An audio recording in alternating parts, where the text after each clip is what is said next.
So at 15 years old, I get a phone call. Hey, kid, I've seen you. Would you like to coach a junior pro basketball team? I said, absolutely, I'm in. I got dressed up in a suit to go coach junior pro basketball. I looked like a little Pat Riley coaching junior pro basketball.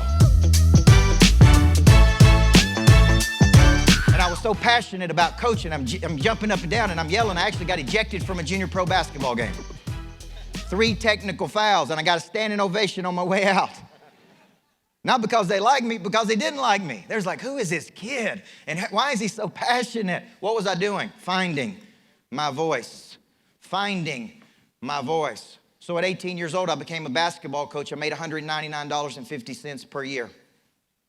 They didn't pay me my second year salary because they put a new commode in the gymnasium. That's a true story. But every day at my current job was an interview for my next job. Every day with your current customer is an interview for your next customer. Do you believe that? And I'm coaching as if I'm coaching in the NBA. I'm coaching as if I'm coaching at the highest levels. I'm coaching because every day people are watching. People are observing. People are making assessments about you, right? And I get a phone call at 19. Hey, kid, we've heard about you. That's a referral. So when great people tell other great people how great you are. He said, I heard you can flat out coach your pants off. Will you come down here to Riverdale and be one of my assistant coaches? And I said, sir, I only got one question. Exactly how much are you going to ask me? How much are you going to pay me to come down and coach? After all, I'm already making $199.50. You may not be able to afford me. He said, kid, we're going to pay you $2,000. And I'm like, $2,000? Man, I will be there tonight, right? Did I just 10 times my income, yes or no? Yes. Every day at your current role, right? I'm finding my talent. I'm finding my talent. Okay, now there's a very popular concept out there called Find Your Why. How many people have read the book Find Your Why? Simon Sinek. Genius dude. I have a chapter in my new book called Flip the Switch. My 17th book, chapter 2, is actually called Screw Your Why. Somebody the other day said, did you say screw your wife? And I said, no, screw your why. Now, here's what I said. You say, what? I thought I had to find my why. Folks, I've been coaching people for 28 years. I do not think you sit in a room, find your purpose, and then go do something big. I actually believe that your purpose finds you when you are in pursuit of something big. Can I get an amen on that one? Yes or no? I actually believe I didn't know I wanted to coach people till I started coaching people. I didn't know I wanted to write books till I started writing books. I didn't know I wanted to be here with you until I came here with you. I didn't know any of those things. See, I just pursued. I took an action. I took an action. And when I took an action, I'm like, man, I love this. Man, I'm good at this. Man, the world is telling me I can do this. So when I was a head coach, I was teaching every player the 7 habits of highly effective people, the principles of good to great, the 5 dysfunctions of teams. Imagine your 14-year-old daughter playing for me and learning those things from 14 to 18 years old. I was building my own little greatness factory. See, your insurance agency can become your own little greatness factory, where you are manufacturing greatness in other people, in the body, in the mind, in the heart, and in the spirit, in all 4 parts of their nature, their knowledge, their skill, their desire, their confidence. Your insurance agency is a greatness factory. It is manufacturing greatness in other people. They come to you from all walks of life, all socioeconomic backgrounds, one parent, no parents, rich, poor. And you help them find their voice in life. So at 25 years old, I started to get phone calls about what I was doing with these kids. And what I started to see is that what I was doing with the kids was relevant over here because people kept asking me the same questions. What are you doing with those kids? And moms and dads would drop their kids off to me and they all said the same thing. Coach, my daughter's got a lot of potential. Somebody said drama and issues. That's right. Got a lot of drama. I got a 9-year-old daughter, so I can say that. Right? They say my daughter's got a lot of potential. She just needs something. What do you think they said she needed? Guidance, structure, focus, accountability. She just needs a good coach. She just needs discipline, which is a derivative of the word disciple, which means to give yourself to a person or cause you believe in. Do you believe in your future, yes or no? Yes. Where does your future live? See, people do this. It actually lives in your imagination. I can't see your future.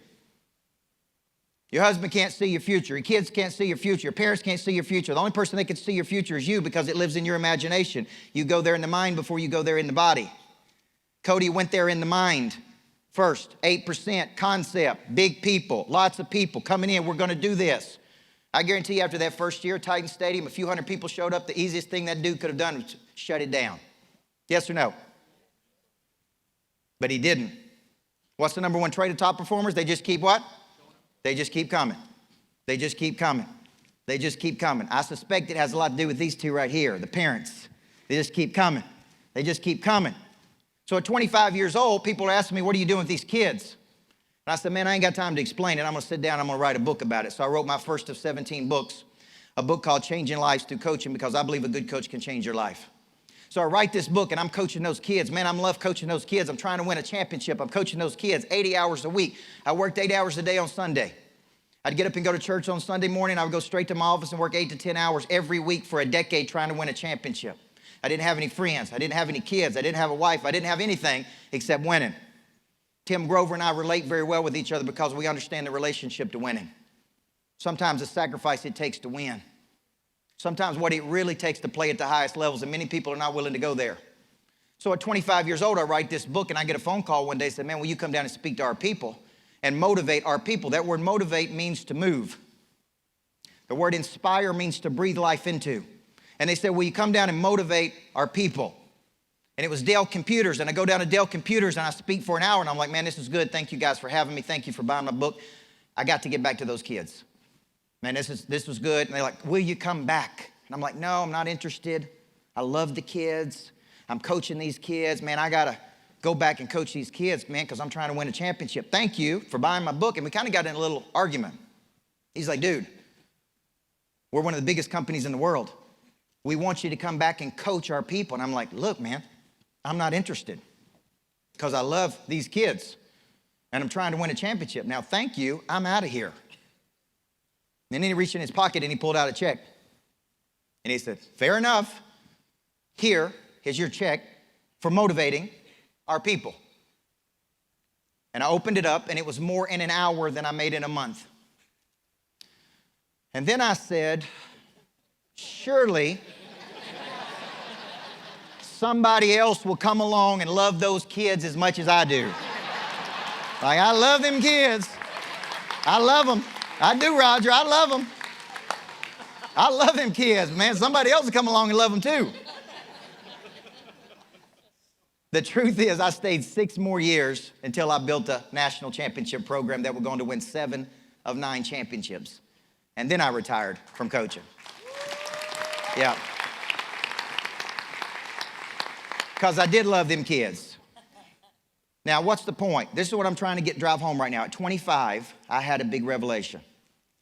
And the revelation is what I had been doing from 15 to 25, that's 10 years. 10 years was refining a talent. Clayton, you follow me? I was refining a talent. David, you follow me? Pete, Justin, you follow me? I was refining a talent. I didn't know it, man. I was just working on my talent every single day. What did I say about Tiger Woods? Long obedience in the same direction. How can you be great at something if you don't work at it for long cycles of time, folks? If you're wondering why you're making the income you're making, your income is in direct proportion to your skill level. The stronger the skill level you have, the more money you're going to make. What I figured out at 25 years old is I have a talent in taking concepts, deconstructing those concepts, packaging those concepts, and then delivering those concepts in a way that activates the prey drive in a person.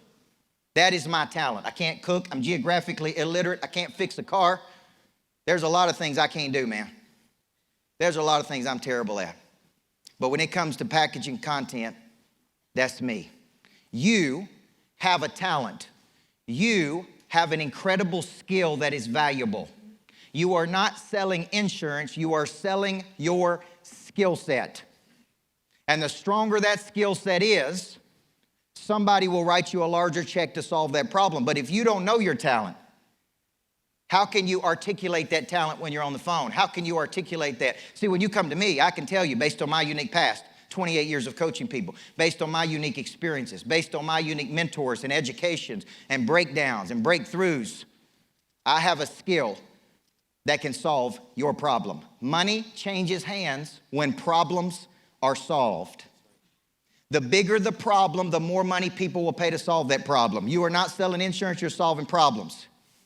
And the stronger that skill is, the more problems is, the more money people will pay you to solve that problem. So look at this, folks. You can solve bluegill problems, or you can solve blue marlin problems. This is the revelation. Money doesn't buy me freedom. Skills buys me freedom. I guarantee you the highest money people, if we brought them up on the stage and we said, who are the most awarded people in this room? I guarantee you they have the strongest skills. Would you agree, yes or no? So you can either wake up and solve little bitty problems. I call those bluegills. Or you can wake up and solve big juicy problems. Those are blue marlins. And that money is in proportion to that. So when you're thinking about this, here's the deal. People ask me all the time, how do you find this primary skill? This is what a primary skill looks like. You have some skill that is unique to who? 7 billion people on planet Earth. No two people have the same past, the same breakdowns, the same breakthroughs, the same mentoring, the same parenting, the same environmental scripting, psychological scripting. No two people have the same backgrounds. Every person in this room has a unique skill set. That skill set, I believe, was given to you at birth. That's why I call it a birthday gift. Here's the problem. You've never opened it.